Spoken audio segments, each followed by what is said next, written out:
ఆదికాండము 27వ అధ్యాయము.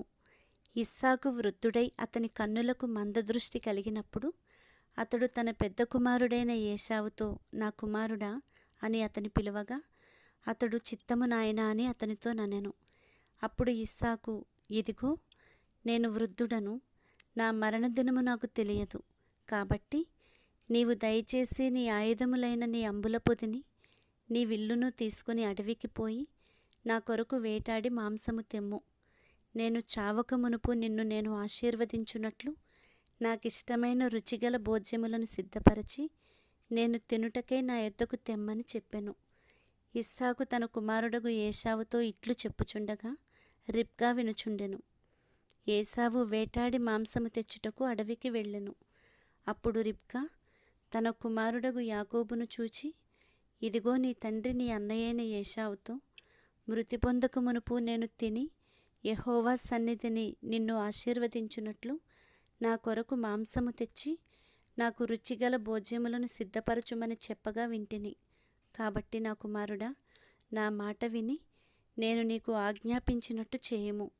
నీవు మందకు వెళ్ళి 2 మంచి మేకపిల్లలను అక్కడ నుండి నా యొద్దకు తెమ్ము. వాటితో నీ తండ్రికిష్టమైన రుచిగల భోజ్యములను అతనికి చేసెదను.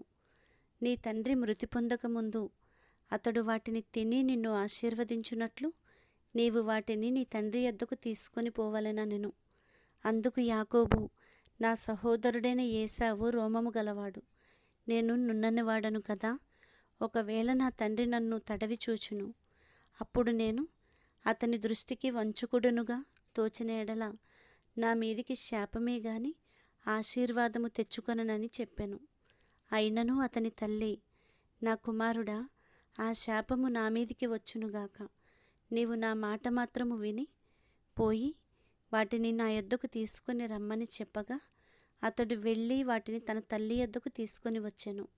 అతని తల్లి అతని తండ్రికిష్టమైన రుచిగల భోజ్యములను సిద్ధపరచెను. మరియు తన జ్యేష్ఠ కుమారుడగు ఏశావునకు సొగసైన వస్త్రములు ఇంట తన యొద్ద నుండెను గనుక రిబ్కా వాటిని తీసి తన చిన్న కుమారుడగు యాకోబునకు తొడిగించి ఆ మేకపిల్లల చర్మములతో అతని చేతులను అతని మెడ మీద నునుపు భాగమును కప్పి తాను సిద్ధపరిచిన రుచిగల భోజ్యములను రొట్టెను తన కుమారుడగు యాకోబు చేతికి ఇయ్యగా అతడు తన తండ్రి యొద్దకు వచ్చి, నా తండ్రి అని పిలువగా అతడు, ఏమి నా కుమారుడా, నీవెవరవని అడిగెను. అందుకు యాకోబు, నేను ఏశావు అను నీ జ్యేష్ఠ కుమారుడను. నీవు నాతో చెప్పిన ప్రకారము చేసి ఉన్నాను. నీవు నన్ను దీవించుటకై దయచేసి లేచి కూర్చుండి నేను వేటాడి తెచ్చిన దానిని తినుమనెను. అప్పుడు ఇస్సాకు, నా కుమారుడా, ఇంత శీఘ్రముగా అది నీకెట్లు దొరికెనని అడుగగా అతడు, నీ దేవుడైన యెహోవా నా ఎదుటికి దాన్ని రప్పించుట చేతనే అని చెప్పెను. అప్పుడు ఇస్సాకు, నా కుమారుడా, నీవు ఏశావను నా కుమారుడివో కావో నేను నిన్ను తడివి చూచెదను, దగ్గరకు రమ్మని చెప్పెను. యాకోబు తన తండ్రి అయిన ఇస్సాకు దగ్గరకు వచ్చినప్పుడు అతడు అతని తడవి చూచి, స్వరము యాకోబు స్వరము గాని చేతులు ఏశావు చేతులే అనెను. యాకోబు చేతులు అతని అన్నయ్యైన ఏశావు చేతుల వలె రోమము గలవైనందున ఇస్సాకు అతనిని గుర్తుపట్టలేక అతనిని దీవించి, ఏశావు అను నా కుమారుడవు నీవేనా అని అడుగగా యాకోబు, నేనే అనెను. అంతటా అతడు, అది నా యొద్దకు తెమ్ము, నేను నిన్ను దీవించున్నట్లు నా కుమారుడు వేటాడి తెచ్చినది తిందుననెను. అతడు తెచ్చినప్పుడు అతడు తినెను. ద్రాక్షారసము తేగా అతడు త్రాగెను. తరువాత అతని తండ్రి అయిన ఇస్సాకు, నా కుమారుడా, దగ్గరకు వచ్చి నన్ను ముద్దు పెట్టుకొమ్మని అతనితో చెప్పెను. అతడు దగ్గరికి వచ్చి అతని ముద్దు పెట్టుకొనెను. అప్పుడు అతడు అతని వస్త్రములను వాసన చూచి అతని దీవించి ఇట్లనెను, ఇదిగో నా కుమారుని సువాసన యెహోవా దీవించిన చేని సువాసన వలెనున్నది. ఆకాశపు మంచును, భూసారమును, విస్తారమైన ధాన్యమును, ద్రాక్షారసమును దేవుడు నీకు అనుగ్రహించుగాక. జనములు నీకు దాసులగుదురు, జనములు నీకు సాగిలపడుదురు. నీ బంధుజనులకు నీవు ఏలికవై ఉండుము. నీ తల్లిపుత్రులు నీకు సాగిలపడుదురు. నిన్ను శపించువారు శపింపబడుదురు, నిన్ను దీవించువారు దీవింపబడుదురుగాక. ఇస్సాకు యాకోబును దీవించుట అయిన తరువాత యాకోబు తన తండ్రి అయిన ఇస్సాకు ఎదుట నుండి బయలుదేరి వెళ్ళిన తక్షణమే అతని సహోదరుడైన ఏశావు వేటాడి వచ్చెను. అతడును రుచిగల భోజ్యములను సిద్ధపరచి తన తండ్రి యొద్దకు తెచ్చి, నా తండ్రి, నన్ను దీవించునట్లు లేచి నీ కుమారుడు వేటాడి తెచ్చిన దాని తినుమని తన తండ్రితో ననెను. అతని తండ్రి అయిన ఇస్సాకు, నీవెవరవని అతనిని అడిగినప్పుడు అతడు, నేను నీ కుమారుడను, ఏశావు అను నీ జ్యేష్ఠ కుమారుడననగా, ఇస్సాకు మిక్కుటముగా గడగడ వణుకుచు, అట్లయితే వేటాడిన భోజ్యమును నా యొద్దకు తెచ్చిన వారెవరు?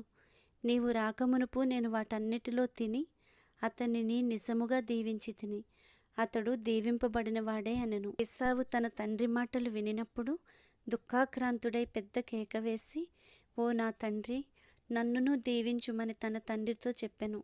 అతడు, నీ సహోదరుడు కపటోపాయముతో వచ్చి నీకు రావలసిన దీవెన తీసుకొని పోయెను. ఏశావు, యాకోబు అను పేరు అతనికి సరిగానే చెల్లినది. అతడు నన్ను ఈ 2 మారులు మోసపుచ్చెను, నా జ్యేష్ఠత్వము తీసుకొనెను. ఇదిగో ఇప్పుడు వచ్చి నాకు రావలసిన దీవెనను తీసుకొనెనని చెప్పి, నా కొరకు మరి ఏ దీవెనయు మిగిల్చి ఉంచలేదా అని అడిగాను. అందుకు ఇస్సాకు, ఇదిగో అతని నీకు ఏలికనుగా నియమించి అతని బంధుజనులందరినీ అతనికి దాసులుగా ఇచ్చి తిని, ధాన్యమును ద్రాక్షారసమును ఇచ్చి అతని పోషించి తిని గనుక, నా కుమారుడా, నీకేమి చేయగలనని ఏశావుతో ప్రత్యుత్తరమియ్యగా, ఏశావు, నా తండ్రి, నీ యొద్ద ఒక దీవెనయే ఉన్నదా? నా తండ్రి, నన్ను కూడా దీవించుమని తన తండ్రితో చెప్పి, ఏశావు ఎలుగెత్తి ఏడ్వగా అతని తండ్రి అయిన ఇస్సాకు, నీ నివాసము భూసారము లేకయు పైనుండి పడు ఆకాశపు మంచు లేకయు నుండెను. నీవు నీ కత్తి చేత బ్రతుకుదువు, నీ సహోదరునికి దాసుడవగుదువు. నీవు తిరుగులాడుచుండగా నీ మెడ మీద నుండి అతని కాడి విరిచివేయుదువు అని అతనికి ఉత్తరమిచ్చాను.